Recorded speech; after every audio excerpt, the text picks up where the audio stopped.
Welcome to Egypt's future. This desert might not seem much at the moment, but within 5 years it could be a leading space center. Research and experiments are already underway.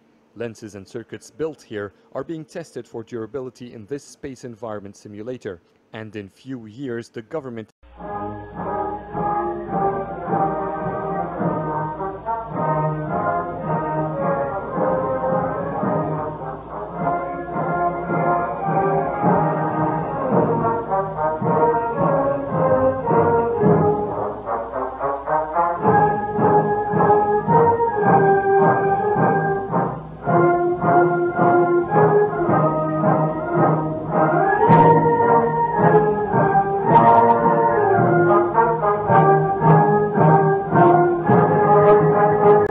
aims to make satellites.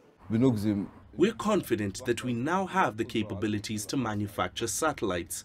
This has driven us to start our test satellites program. There are a group of satellites which will launch at the start of 2017 and end in 2022. 5 small satellites will be launched during that period. All should be 100% made in Egypt.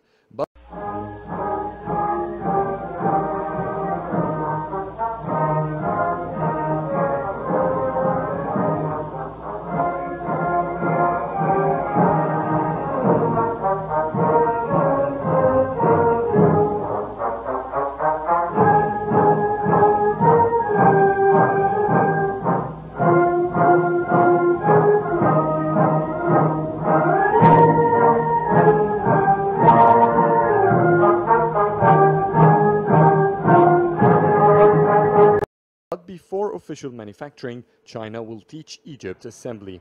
Misrsat 2 is going to be the first satellite assembled in the country's space station that China is going to build. Both countries will design it as part of the $72 million project offered to Egypt.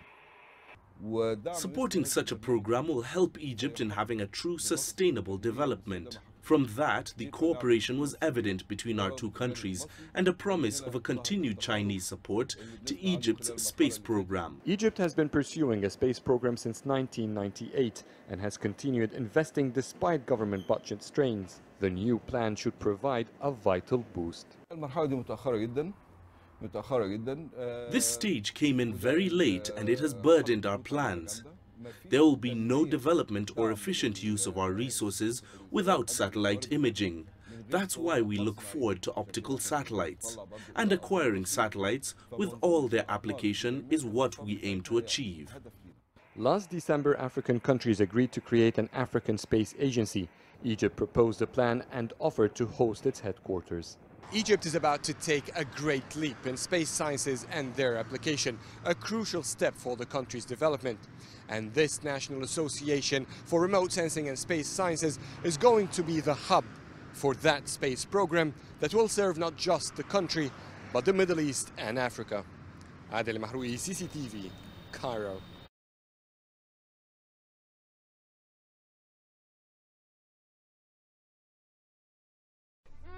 The ancient Egyptian civilization lasted for over 3,000 years and became one of the most powerful and iconic civilizations in history.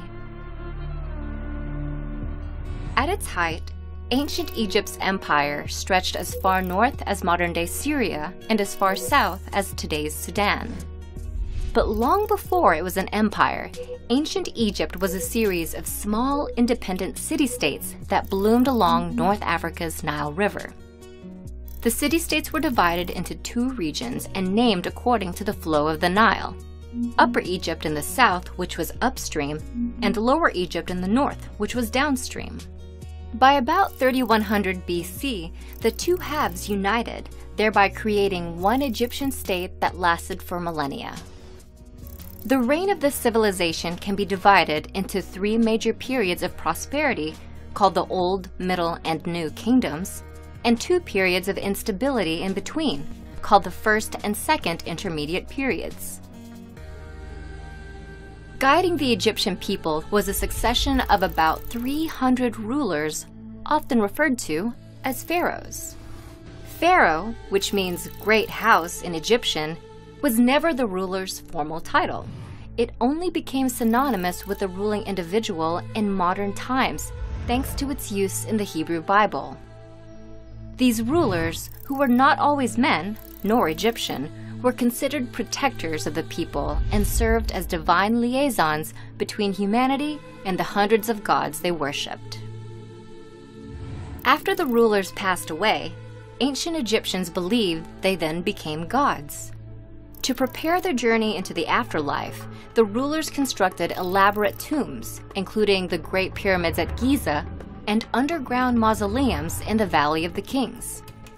Rulers filled their tombs with all the items they could need in the afterlife, including gold, jewelry, food, drink, and even pets. Preparing for this journey to the gods also involved mummifying one's body. The deceased's corpse was embalmed, wrapped in hundreds of yards of linen, and placed inside the tomb so the body could be reanimated in the afterlife. To this day, structures like the Great Pyramids are a testament to the role of religion in ancient Egyptians' lives. But they also represent the innovative and cultural might of the Egyptian people.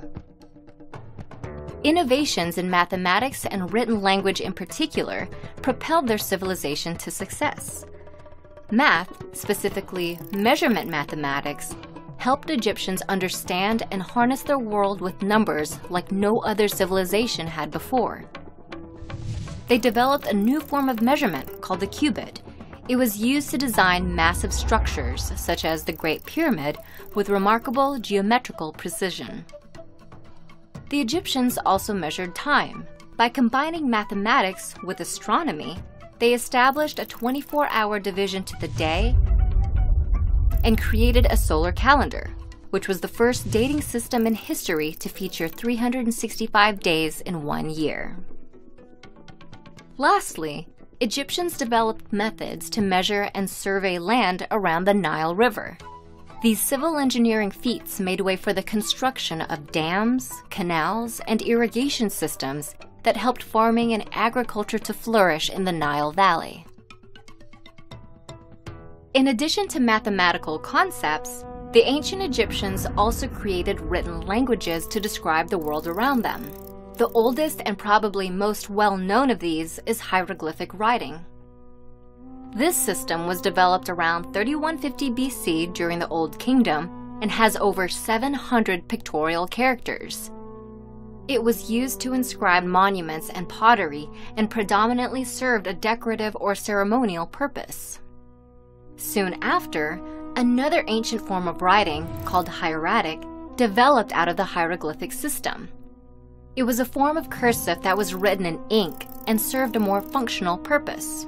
Unlike its more formal predecessor, hieratic was written on another ancient Egyptian innovation, papyrus. Papyrus was a type of paper derived from the papyrus plant, which grew plentifully along the Nile River. This medium gave the ancient Egyptians a new avenue of communication and record-keeping that allowed their civilization's administrative skill to grow and their culture to spread for thousands of years.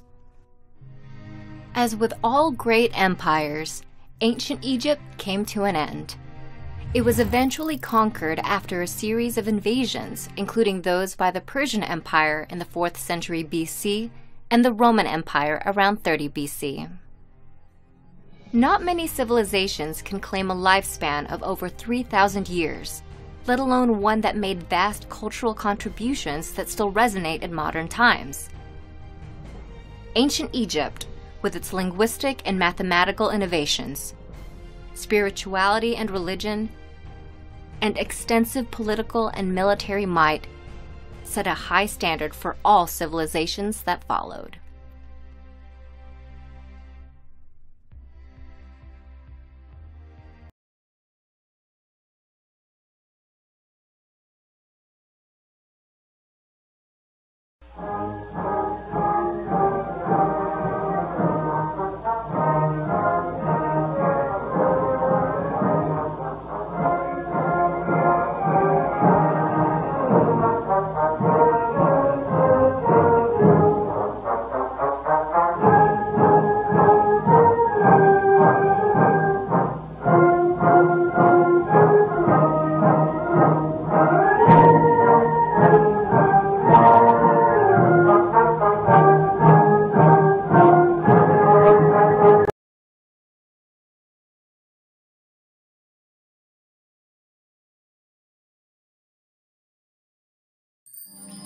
Since the dawn of consciousness, philosophers, poets, musicians, explorers and scientists have been inspired by the heavens.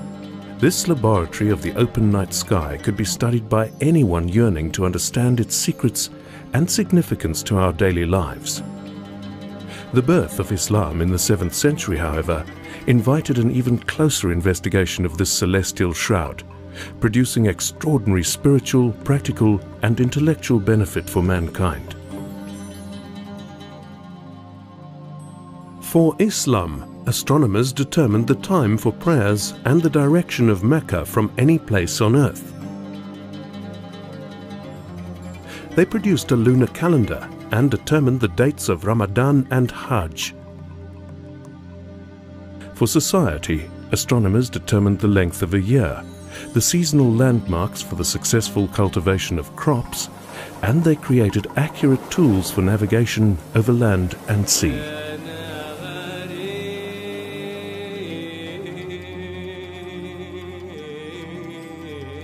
The progressive power released by astronomy meant that it enjoyed generous patronage and conferred status to anyone associated with it.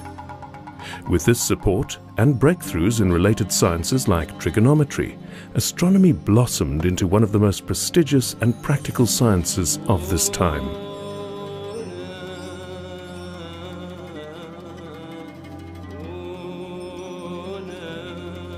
This great success story began as medieval Western civilizations sank into the Dark Ages and a period of scientific and cultural degeneration. Valuable manuscripts and ancient wisdom were disappearing fast, neglected, destroyed, or simply forgotten. With the birth of Islam, the true value of this ancient knowledge was recognized. Gathering and consolidating this ancient knowledge was the first step along the road of Islamic astronomical discovery. Visionary patrons like the 9th century Caliph al-Ma'mun sent their men to gather these treasures from the far reaches of the world and bring them to the House of Wisdom in Baghdad. Here, the manuscripts were translated into Arabic, studied, corrected, and substantially expanded upon by Islamic polymaths and specialist scholars. So dynamic was the intellectual effort of the time that even before the ink was dry, new discoveries were being made, new techniques developed, and new instruments invented.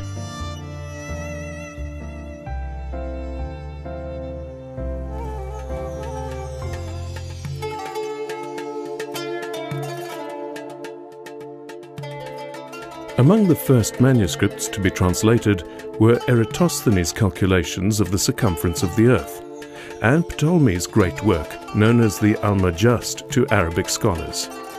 In this book, which formed the basis for cosmology for the next 500 years, Ptolemy described the movements and pathways of a geocentric universe.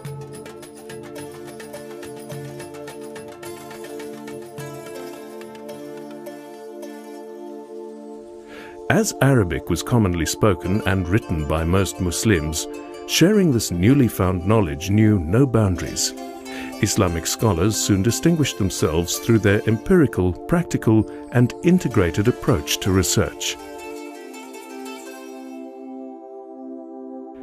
This led to a new era of achievement, in which the blossoming of many related sciences such as geometry, trigonometry, navigation, cartography, instrument making, and even agriculture would redefine astronomy and set it on a new path of progress and innovation.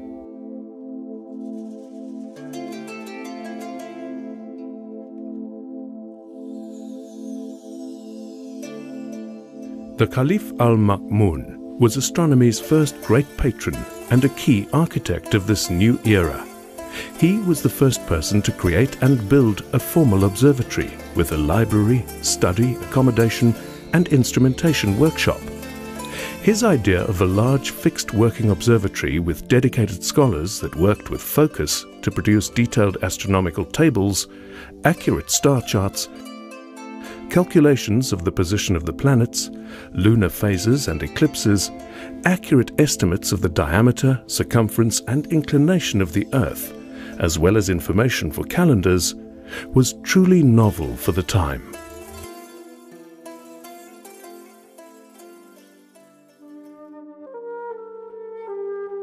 He built the first observatory in Baghdad, and a second soon followed in Damascus.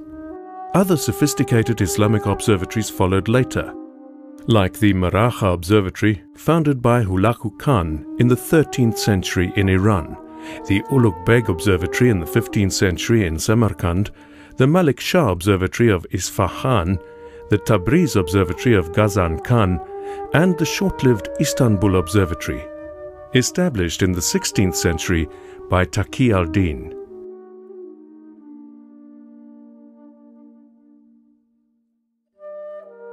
A strong focus at the observatories was the development of better and more accurate instruments for astronomy, geodesy, and navigation. These instruments included the sextant and quadrant, used to measure the altitude and movement of celestial objects, the universal and Fakhri and spherical astrolabes, 2- and 3-dimensional models of the heavens that help determine the time of day and the position of Mecca from any place on earth, the navigational compass, the celestial and terrestrial globes, and the armillary sphere, a series of concentric rings that showed how the universe worked.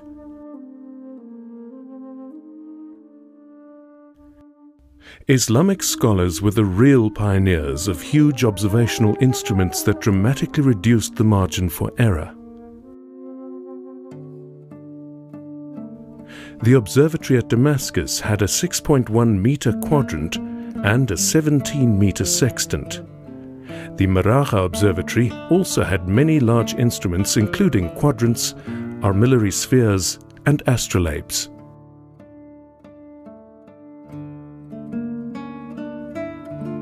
So who were some of the great Islamic minds of this golden age that unlocked heaven's secrets and plotted the celestial paths of moons, comets, planets, and stars? Al-Battani, born in Haran, Turkey, worked in Baghdad. As an astronomer and mathematician, he compiled the Sabian tables, which would influence astronomy for centuries. He predicted new moons and eclipses, calculated the length of the year, and explained the phenomenon of parallax. He also recognized that our solar system moves through space and, as a result, made significant amendments to Ptolemy's observations. Al-Farghani worked in Farghana, Transoxiana, as an astronomer and surgeon. He was the first to explain the mathematical basis of the functioning of the astrolabe and corrected errors in earlier astrolabes. He calculated the distances of planets, the moon, and stars from the Earth. Abdurrahman al-Sufi worked in Isfahan, Iran. In 964, he described the first galaxy known outside our own, the Andromeda Galaxy. He wrote extensively on the astrolabe and star positions, their sizes and colors.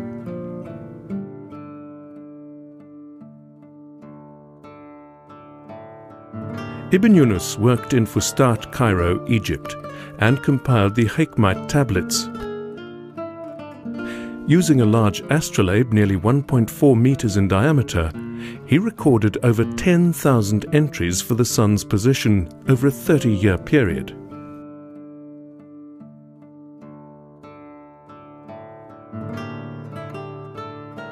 Born in Iran, a hotspot for early astronomers, Al-Biruni was a classic polymath with expertise in mathematics, astronomy, geography, pharmacology, physics, and geosciences. Amongst his many discoveries, he observed that the Earth revolves around its own axis, calculated the Earth's circumference, and accurately determined the direction of Mecca from any point on the globe. Al-Zarqali worked in Toledo, Spain, and compiled the famous Toledan tables. He developed a sophisticated astrolabe called the Safiha that could be used at any location. Jabir ibn Aflah worked in Seville, Spain, as an astronomer and mathematician. He was highly skilled in spherical trigonometry and designed a portable celestial sphere, today known as a torquitum, for measuring celestial coordinates. Ibn Rushd worked as a philosopher, physician, judge and astronomer in Córdoba, Spain.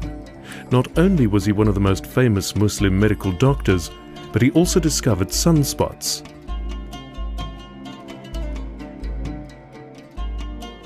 Ibn al-Shatir al-Muqit worked in Damascus, Syria, as a timekeeper and astronomer at the Umayyad Mosque.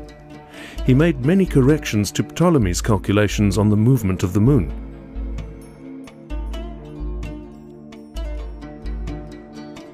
These astronomers were some of the greatest minds of the time, and their models, treatises, catalogues and inventions laid the foundations for the giants of the European Renaissance.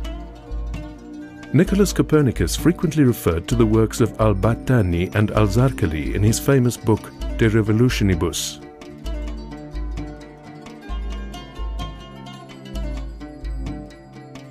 Tycho Brahe rediscovered the third equality of the moon's motion 600 years after al-Bushjani had documented the same observation. Johannes Kepler utilized the works of many Islamic astronomers in the development of his laws of planetary motion. And Galileo Galilei and Isaac Newton's proposals of an early theory of gravity followed on from the work of al-Biruni and later al-Haytham.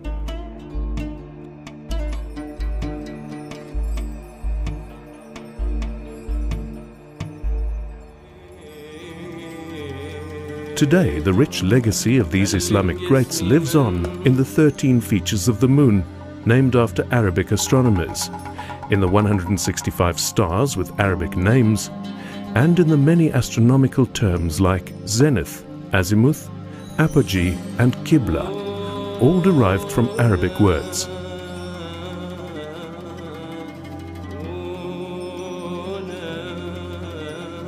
As we reach deeper into the mysteries of the universe, we owe much to these early pioneers of astronomy, who, in their fearless quest for knowledge, laid the foundations for modern-day astronomy and space science.